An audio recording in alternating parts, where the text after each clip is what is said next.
This segment of the news is brought to you by Sun Oil Limited.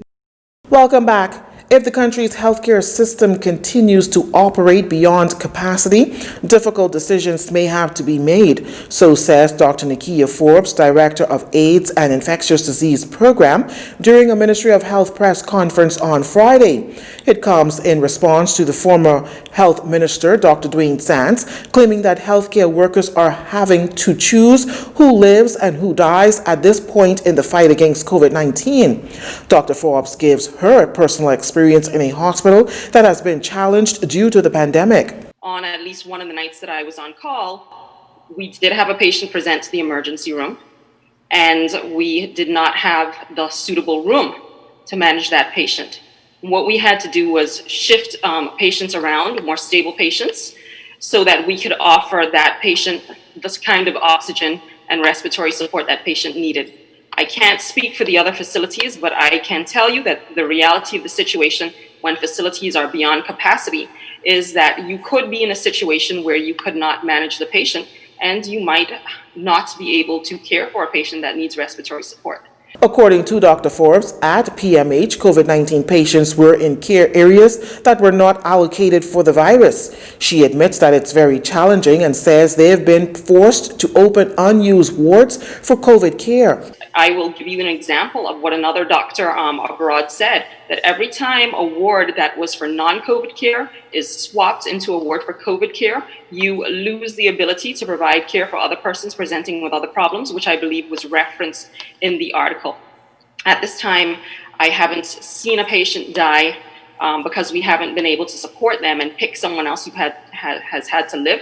But I will tell you the reality of the situation is if we continue beyond capacity, those difficult decisions may have to be. Days after fed-up nurses held a sick out at health facilities across the Bahamas, the Public Health Authority addressed their concerns and says they have not implemented any new shift system or attempted to eliminate or change the current one. PHA Deputy Managing Director Lyrone Burrows gave more information on that matter. We attempted to increase the number of shifts that were available, given the number of nurses who are currently out either on isolation or by virtue of quarantine.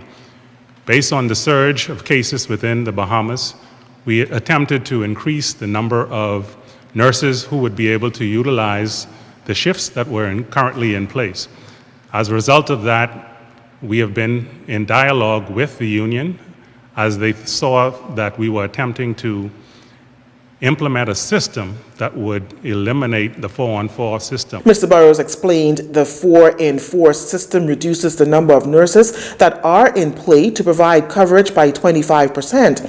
He says that a few nurses who had been appointed to the PHA, whose contract allowed for them to work 8-hour shifts instead of the 4-in-4 system, thus significantly improving the coverage of health facilities. Once the matter was brought to the attention of PHA by the Nurses Union, PHA made the decision not to move forward with changing the shift system.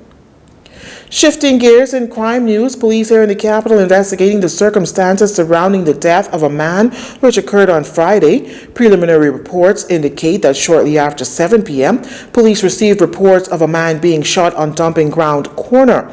Officers proceeded to investigate on their arrival, they were informed that occupants of a dark Nissan Cube pulled up in front of a residence and discharged a firearm in the direction of the persons gathered.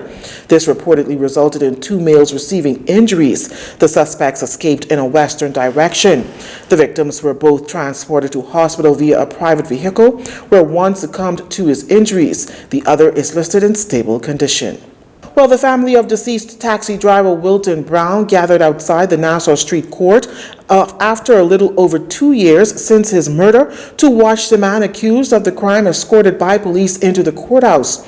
32-year-old Kyle Hebburn of Seabreeze stood before Deputy Chief Magistrate Andrew Forbes to answer 1 count of murder and 1 count of attempted armed robbery dating back to 2018. Now, according to court documents, on June 9, 2018, while in New Providence, Hebburn did intentionally and unlawfully cause the death of Mr. Brown in Hollywood subdivision off Cowpen Road. On the date in question, Hebburn also, while concerned with others, did attempt to rob the victim with a handgun. The defendant was on the run in the United States before being apprehended in Florida and being deported to the Bahamas on October 6. Hepburn was not allowed to enter a plea and bail was denied, as the court does not have jurisdiction to grant bail. Presentation of a voluntary bill of indictment will take place on December 8th. Hepburn was remanded to the Bahamas Department of Corrections until such time. The committee tasked with developing new policies and security guidelines for all government buildings has completed its report. National Security Minister Marvin Dames recently confirming as much to reporters. That report should be released before the end of this year. We're waiting for the committee. We entered into that COVID period to make a formal presentation before we share the report. But they would have completed it, and the report would have been printed. And so we're just waiting for that formal presentation once the committee can reconvene. The development of the independent committee came days after the shooting death of Defense Force Marine Petty Officer Philip Paul at Government House in April of last year. The committee is made up of retired Royal Bahamas Police Force Commissioner Reginald Ferguson, retired Royal Bahamas Defense Force Commodore Roderick Bowe, retired Police Superintendent Douglas Hanna, and retired police officer, now attorney, Paul Jones. While the Met Office debunking claims making rounds on social media that a major hurricane was developing in the Caribbean Sea and heading to the country by this weekend, here's Chief Meteorological Officer Kelinda Ward Forbes. About 2 weeks ago, I think somebody had posted something online. Actually, they were not wrong with their projection, but that model, the GFS model, did have a storm forming in the southwestern portion of the Caribbean Sea and projected to move over us, but they have dropped that since 2 days ago. In terms of meteorology, a lot of time anything past I'll say 5 to 7 days, the data is, She says that's why the department didn't mention anything about the storm, because it was too far out. She also gave the details on new developments this morning. A low is still expected to form. It can possibly develop into a tropical depression, but the track for it now, they have it moving westward toward Central America and Mexico area. So right now, we're not threatened by any storm. There is one that just formed 8 a.m. this morning in the wider Atlantic to the southeast of Bermuda, but that also is expected to drift to the northwest and then north back out into the colder Atlantic water. You're watching Jcn News. Stay with us. This segment of the news has been brought to you by Sun Oil Limited.